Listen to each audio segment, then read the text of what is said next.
इसके कंटेंट्स बताते हैं कि इसके क्या क्या फायदे जो हैं वो हो सकते हैं। ठीक है। अच्छा, अब फालसा के मुतालिक अहम बात जो की जाती है वो ये कहते हैं कि ये एंटी इन्फ्लेमेटरी है और ये हार्ट के लिए जो है ना ये बहुत अच्छा है। अब ये हार्ट के लिए कैसे अच्छा है इसे मुझे एक्सप्लेन करना होगा कि जो बात मुझे समझ आई है कि हार्ट के लिए अच्छा है, वाकई अच्छा है, और मुझे क्यों समझ आई है कि ये क्यों अच्छा है।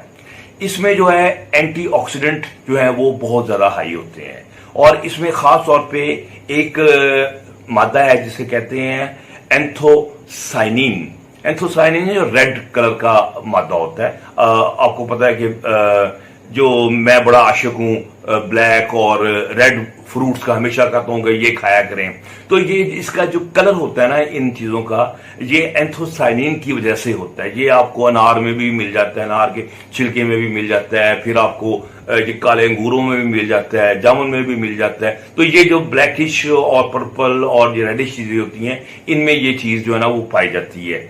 ये बड़ा स्ट्रॉन्ग एंटीऑक्सीडेंट है और इसके अंदर एंटी इन्फ्लेमेटरी इफेक्ट भी बड़ा स्ट्रॉन्ग है। इन्फ्लेमेशन मैंने आपको बताया है कई वीडियोस में कि ये सोजिश को कहते हैं, एक ऐसी सोजिश जो आपके अंदर एक सिकनेस, जैसे आप बीमार सुस्त लागर से महसूस करते हैं और जैसे अक्सर हमारे पाकिस्तानी जो है ना बाय फितरतन होते हैं, तो उस किस्म की आपको एक फीलिंग्स आती है बिकॉज ऑफ द इन्फ्लेमेशन, कि आप बुखार भी नहीं आ रहा है लेकिन आप फीवरिश सा फील कर रहे होते हैं। तो इसका उसकी वजह क्या होती है कि बेसिकली आपके अंदर इन्फ्लेमेशन जो है ना वो ज्यादा हुई होती है। तो ये इन्फ्लेमेशन जो है ये तकरीबन हमारे हर ऑर्गन को तबाह कर देती है और ये तकरीबन हर बीमारी का एक लाजम जुज है, यानी कि या उसकी वजह है या उसका रिजल्ट है। तो इसके मतलब मैंने खासा एक्सप्लेन कर चुका हूं पहले। और ये हार्ट में वेसल्स में भी इन्फ्लेमेशन होती है तो इंसान जो है ना उसको हार्ट अटैक और एंजाइना और दूसरी बीमारियां, ब्लड प्रेशर का ज्यादा हो जाना, वेसल्स का जो है ना वो बंद हो जाना, कंस्ट्रिक्शन आ जाना, यानी डायलेटेशन से नैरो हो जाना ब्लड, और उसकी वजह से ब्लड प्रेशर का हाई हो जाना। तो ये सारी चीजें उसमें पाई जाती हैं। जब ये चीजें में एंटीऑक्सीडेंट्स होंगे और एंटी इन्फ्लेमेटरी इफेक्ट होगा तो वो ब्लड वेसल्स को अपनी हेल्थ में रखता है। उसकी जो अंदर की लेयर होती है जिसे हम एंडोथेलियम कहते हैं, ये उसकी हेल्थ को ये मेंटेन रखता है। जब वो एंडोथेलियम मेंटेन रहती है तो ब्लड की वॉल्स हैं वो थिक नहीं होती, डायलेटेशन आ जाती है। तो इसका फायदा ये होता है कि आपके हार्ट के ऊपर बोझ नहीं बनता। जब वेसल्स खुली हैं हार्ट आराम से पंप करता है, blood gutter gutter gutter gutter पहुंचता है, यानी कि दौड़ता हुआ रगों में, जिसे कहते हैं, गालिब ने कहता है रगों के दौड़ने फिरने हम नहीं कायल। तो वो रगों में दौड़ता फिरता नजर आता है, हर जगह फिर पहुंचता है। जब पहुंचता है तो फिर वो नरिशमेंट करता है हर टिश्यू की, हर जगह की। जब वहां ब्लड की फरवानी होगी वहां पर वो टिश्यू जो है वो उसमें ज्यादा से ज्यादा हेल्थ पैदा होगी। अब ब्लड कहाँ जाएगा? ब्रेन में जाएगा तो कंसंट्रेशन बढ़ेगी, मेमोरी बढ़ेगी। अगर लंग्स में जाता है, लंग्स को ये तो लंग्स में हेल्थ ज्यादा होगी और ऑक्सीजन जो है वो ज्यादा जाएगी। ठीक है ना। अब ये जहां जहां जाएगा, स्किन में जाएगा तो स्किन की हेल्थ जो है वो भी इंप्रूव हो जाएगी। तो ये जहां जहां जाता है ये इससे ये चीज पैदा हो जाती है। और जो एंथोसाइनिन है इसका इफेक्ट ना स्किन के ऊपर बड़ा स्पेशल भी है। ये बेसिकली आपकी स्किन को बड़ा जवान रखता है। ये कैसे होता है? ये आपकी जो कोलेजन होती है ना, ये एक प्रोटीन होती है बड़ी अहम, जो कि हमारे स्किन की टाइटनेस को मेंटेन करती है। कोलेजन की क्रीम्स वगैरह भी मिलती हैं, लोग हम यूज करते हैं, ये उसको प्रोटेक्ट करता है। तो साथ विटामिन सी भी इसमें खासी अच्छी होती है। तो अब यही जो अब प्रो एंटी इन्फ्लेमेटरी इफेक्ट है, जब ये लंग्स में जाता है तो ये ब्रोंकाइटिस और एस्थमा वगैरह में इसका जो आपको फायदा मिल जाता है। अच्छा, जब यही हम फालसा खाते हैं, अगर आप लोगों ने खाते हैं तो आपको पता है कि अब खाने के बाद आपको डकार आते हैं, यानी कि हम उसे कहते हैं इसमें कॉम्बिनेटिव इफेक्ट होता है। यानी कि आपकी गैस निकलती है, आपकी अंतड़ियां जो हैं वो मूव करती हैं, आपको भूख का में इजाफा महसूस होता है, आपको प्यास में कमी महसूस होती है।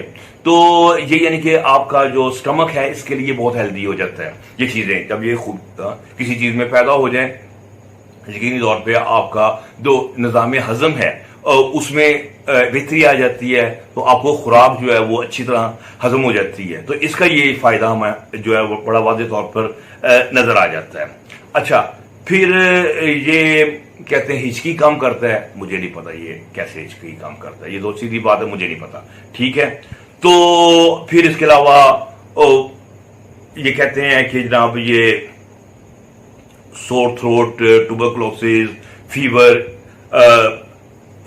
इनमें काम आता है। कैसे काम आता है आई डोंट नो। ठीक है, मेरे पास अभी कोई ऐसी एक्सप्लेनेशन नहीं है। ठीक है, तो हाँ, जहां मैं अब आ रहा हूं सेक्स की तरफ, आप परेशान ना हो कि जब डॉक्टर बर्की ने एक वीडियो बनानी है और फिर लाल रंग के फ्रूट पे बात करनी है, खुद भी उसने लाल रंग की शर्ट पहनी हो और खुद भी लेफ्ट ऑफ सेंटर हो और लाल रंग उसका फेवरेट हो और फिर सेक्स का भी रंग लाल हो, तो फिर जब लाली इतनी ज्यादा होगी तो डॉक्टर बर्की जो है ना वो उस फल का उस चीज का सेक्स के साथ जो रिलेशन है वो तो फिर कायम करेगा।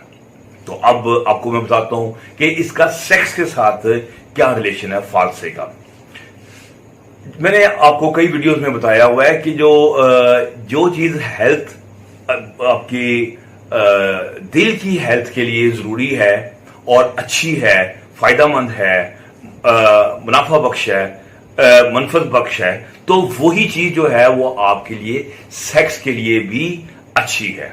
ठीक है, क्योंकि सेक्स का तल्लुक भी आपकी वेसल्स के साथ है। वेसल्स का मैंने आपको बताया है कि कैसे फालसा इनको खोलने में मदद देता है, इसकी हेल्थ को मेंटेन करता है और खून की रवानी को ज्यादा करता है। और जब यही खून भागता दौड़ता हुआ आपके नफ्स में पहुंचता है तो नफ्स भी जो है वो भी सर उठा के खड़ा हो जाता है। इसके पीछे बस ये है कि आपको दिमाग की तरफ से कुछ सपोर्ट और थोड़ा टेस्टोस्टेरोन आपको चाहिए होते हैं ब्लड में, तो वो खुद ब खुद जो है वो जो सेक्स है, वो जो नफ्स है, वो आपको किसी फनियर की याद दिलाता है। फनियर समझते हैं, ये सांप की किस्म है। अच्छा, तो ये इसका एक फायदा जो है आपको ये रिएक्शन में आपको इंप्रूवमेंट में हेल्प करेगा। ठीक है, फिर इसका एक और फायदा जो कि मैंने देखा है वो हम कहते हैं स्पर्मेटोरिया में।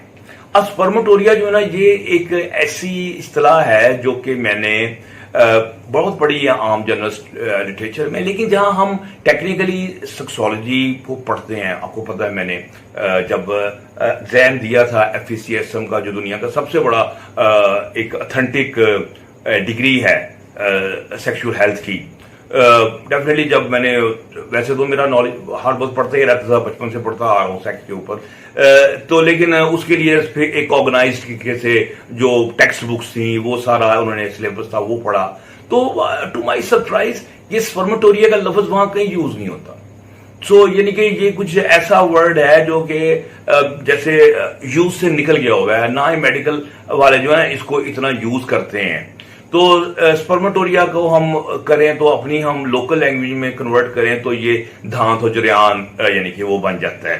तो इस पे यानी कि मेडिकल वालों ने काम करना जो बंद कर दिया है, लेकिन हमारे तो बड़े शरीर में तो लगता है कि गुर्बत, जहालत और बेरोजगारी और इस किस्म के जो मसले हैं, ये तो मसले है ही नहीं है। उनका जो नंबर 1 मसला है हमारे इंडो पाक का, वो तो ड्रॉप्स है, यानी कि ओ जी क्या हुआ है। हर मरीज जो है आपको अगर 25 से नीचे 20 से नीचे आपके पास मरीज आता है ना, तो उसकी पहली और अवलंस कंप्लेन ये होती है, डॉक्टर साहब ड्रॉप्स, कतरे कतरे आए और सेहत गई और जो है वो अब मौत के करीब होते जा रहे हैं और जिंदगी में बीवी के हाथों जलील होना अब किस्मत में मुकद्दर में लिख दिया गया। यानी कि मेरे पास हर जो 20, 25 या 18 का मरीज आता है उसने तो आते ही यही कंप्लेन करनी है, दूसरी उनका क्या साइज छोटा है। मतलब ये हमारे बड़े शरीर में सबसे ज्यादा बड़ी कंप्लेन्स हैं जो कि आती हैं एक सेक्सोलॉजिस्ट के पास। अच्छा, तो स्पर्मेटोरिया की मैं बात कर रहा था। मैंने फिर आपको कुछ वीडियोस में बताया कि मैंने फिर दांत पे काम किया, इसकी पैथोफिजियोलॉजी पे काम किया कि क्या ये डिजीज है कि नहीं है। फिर मैं इस नतीजे पे पहुंच गया कि ये डिजीज है। फिर मैंने एक वर्ड उसमें सेक्सुअल हेल्थ की जो कॉन्फ्रेंस थी, वहां मैंने प्रेजेंट किया, अंग्रेजों ने इसको अप्रिशिएट किया, कहा यहाँ ये आप साबित करते हो कि हाँ ये साइकोसोमैटिक डिजीज में शामिल है। तो ये बेसिकली इन्फ्लेमेशन है। इन्फ्लेमेशन किस इलाके की? ये आपका जो प्रोस्टेट है उसके साथ सेमिनल वेसिकल होते हैं, फिर नीचे उसके कूपर ग्लैंड्स होते हैं, उसमें ये एरिया जो है ना, अगर जब इनमें कुछ इन्फ्लेमेशन डेवलप हो जाती है किसी भी वजूहात से, उसकी बहुत लंबी चौड़ी वजूहात है, जिसमें आपका मेंटल स्ट्रेस भी शामिल है और इसके अलावा कॉन्स्टिपेशन भी शामिल है, कई एक चीजें उसमें वजूहात बन जाती हैं। तो वो जो है वो आपको पता है, जैसे कोई भी हमारा ग्लैंड जब इन्फ्लेम होता है, या जैसे आपका लैक्रिमल ग्लैंड है, आंखों का सूजन हो जाए तो आंखों में पानी आना शुरू हो जाता है, मुंह में सूजन हो जाए तो रालें टपकनी शुरू हो जाती हैं। तो किसी भी ग्लैंड की जब इन्फ्लेमेशन होती है तो या तो वो उसमें से पानी नमा, या उसमें म्यूकस ग्लैंड होगी तो म्यूकस निकलना शुरू हो जाएगा। तो जब इन ग्लैंड्स में सिक्रीशंस वगैरह थोड़ी सी बढ़ती है, इन्फ्लेमेशन होती है, तो कुछ ड्रॉप्स वगैरह निकलते हैं। तो बस मरीज कहते हैं कि जनाब उनके खौफ के मारे उनको लगता है कि उनकी जो है ना वो रूह निकल रही है, उनकी जान निकल रही है। वो कहते हैं भाई ये कतरे नहीं निकल रहे, ये हमारी हड्डियां जो है खुर खुर के निकल रही हैं, ये हमारा जो है वो सेहत जो है वो तबाह बर्बाद हो रही है। तो ये जो इन्फ्लेमेशन जो इसमें जो कंसेप्ट है एंटी इन्फ्लेमेटरी का जो मैं बता रहा हूं, और ये वाकई ये अगर आपको ये फील हो पेशाब में जलन महसूस हो रही हो या कुछ हो रही हो, अगर वो समझे अगर वो बैक्टीरिया वगैरह की वजह से नहीं है, लेकिन फिर भी आपको फील हो रही है, कल्चर बता रहा है कि कोई बैक्टीरिया नहीं है, फिर भी एसिडिटी भी है और बार बार पेशाब भी आ रहा है या कतर, तो वहां पर ये आपका जो यूरिनरी ट्रैक है, जिसमें यूरिनरी सिस्टम है, जहां पर इन्फ्लेमेशन होगी वहां पर एंथोसाइनिन जो है वो काम करता है। और अगर आप कॉन्टिन्यूस डोज ले आप तो वो आपको फायदा देता है। अब गोरे जो हैं वो भी कुछ इस पास से इस चीज के पहुंचे हैं। मैंने देखा है कि वो अपनी एक और बेरी है जिसे क्रैनबेरी कहते हैं, अक्सर आपको डॉक्टर्स लिख के देंगे, क्रैनबेरी जूस का लिख के देंगे। जो पेशेंट आएगा यूरिनरी ट्रैक्ट इन्फेक्शन वगैरह का, वो कहते हैं ये प्रोटेक्शन रखता है। तो ये अब समझ आई है कि ये चीजें जो बेरीज हैं इनमें कुछ ऐसी चीजें हैं जो यूरिनरी ट्रैक्ट की हिफाजत करते हैं और इन्फ्लेमेशन को कम करते हैं। जब इन्फ्लेमेशन को कम करेंगे तो स्पर्मेटोरिया, सो कॉल्ड स्पर्मेटोरिया, मैं नहीं लफ्ज यूज करता, मैं अपनी लैंग्वेज में स्पर्मेटोरिया का लफ्ज यूज नहीं करता, तो ये जो धांस वाला है इसको फिर वो कमी उसमें आएगी। तो ये एक ऐसा फायदा है। सो सेक्स में जो फालसा है ये आपकी जो इरेक्शन है उसको भी सपोर्ट कर रहा है और आपकी जो ये सो कॉल्ड स्पर्मेटोरिया है उसको भी हेल्प कर रहा होता है। तो इसलिए अब जो फालसे आए हैं, जब मौसम आया है, आप इसका जूस बनाएं। कैसे जूस बनाएंगे? जूसर उसमें डाल दें, क्या मैं शेकर में डाल दें और पानी डालें और उसके घुमाएं उसको, और थोड़ी सी बेशक आप उसमें ऐड कर लें मिठास अगर चाहते हैं, नमक, काला नमक डाल दें और उसको फिर सेटल होने दें। किसको? गिटकों को।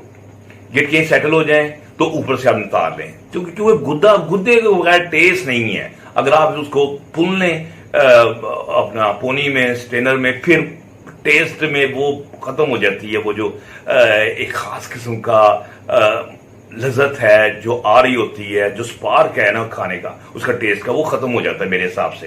तो गुठलियां जो उसको बैठ लेंगे और ऊपर से गुद्दा आप खाएं, साथ जूस भी पिए, बहुत अच्छा है। अगर खाने हैं वैसे तो नमक डाल के, मेरी एडवाइस ये है कि खाएं तो कई लोग उसका गुद्दा खाते हैं और गिटके फेंक देते हैं, मैं नहीं मानता। मेरा मान है, मैं बचपन से जो है ना फालसे पूरे चबा के खाता हूं, लेकिन अब मैं समझता हूं कि मैं ठीक करता हूं। एक तो ये है कि जो गिटके हैं वो भी फुल ऑफ न्यूट्रिशन है, और अगर आप थोड़ा सा न्यूट्रिशन पढ़ेंगे तो आप देखेंगे कि जितने फल हैं उनके जो बीज हैं वो उनके असल पल्प, जो गुदा हम खाते हैं, उनसे ज्यादा न्यूट्रिशन रखते हैं। ये आपके सामने अनार है, उसका बीज है, इसमें भी बहुत न्यूट्रिशन है। इवन आपका आम है ना, आम की जो गुठली है उसके अंदर जो निकलता है वो उतनी प्रोटीन और इतना रिच होता है कि एक दफा मैंने आर्टिकल पढ़ा, वो कह रहे थे कि आप इसको फ्यूचर में यूज कर सकते हैं एज ए फूड। और अभी देखें अचार वगैरह में वो गुठली भी साथ दे देते हैं, गुठली का अंदर का जो होता है। और इसी तरह जामन जो है, जामन का ऊपर से खाते हैं, लेकिन इसकी जो गिटक है बेतहा उसके मेडिकल फायदा है कि उसमें न्यूट्रिशन बहुत है। सो इसकी गिटक भी आप जाया ना करें, ठीक है ना। तो गिटक भी आप चबा के आप खाएं, अंदर ले जाएं, आपकी कब्ज वगैरह को भी ये बेहतर करेगी, आपको फाइबर भी देगी। तो उसको ना आप ना करें। अगर आपको जूस है उसके नीचे गिटकियां आ गई हैं तो फिर आपकी मर्जी है, बेशक आप उसे फेंक दें। अगर आप मेमन है या शेख है तो फिर आप उसको सुपारी का इस्तेमाल कर लें। तो उम्मीद है कि आपको मेरी ये वीडियो पसंद आई होगी। तो आप लोग मेरे चैनल को जरूर सब्सक्राइब करें, इस वीडियो को जरूर लाइक करें, लोगों तक आप उसको शेयर करें। और सेहत के लिए और शफा के लिए हमने ये चैनल बनाया है। और अल्लाह ताला से आपकी तरफ से हमारी दुआ है कि आप अल्लाह ताला आपको सेहत दे। और ये जो चैनल है जो सेहत का, और इसके लिए आपके लिए एक रिक्वेस्ट है कि उसके लिए आप दुआ कर दें कि ये तरक्की पाए और इसकी तरवीज हो, ताकि लोगों में सेहत जो है वो ज्यादा से ज्यादा मिल सके। डॉक्टर बरकी को इजाजत।